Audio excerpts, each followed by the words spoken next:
Seorang remaja Palestina meninggal pada Senin 11 April 2022 setelah ditembak oleh pasukan Israel di kota Jenin di tepi barat pada hari sebelumnya, menjadikannya orang Palestina keempat yang dibunuh oleh tentara Israel dalam 2 hari.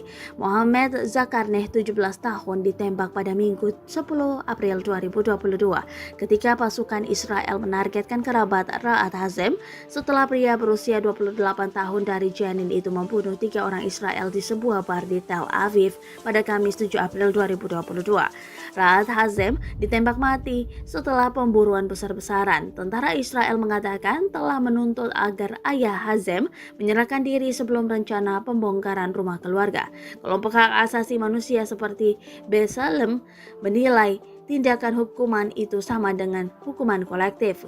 Tentara Negeri Zionis mengatakan mereka terlibat dalam baku tembak yang melibatkan anggota keluarga penyerang. Pasukannya membalas tembakan setelah mereka ditembak dari sepeda motor selama insiden tersebut.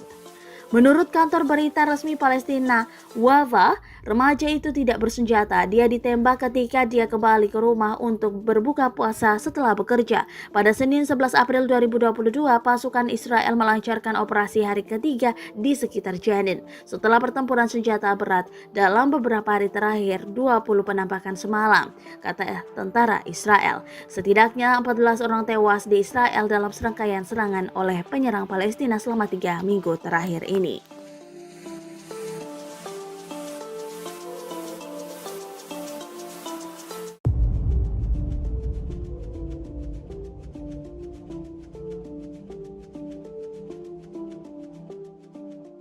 Terima kasih sudah nonton.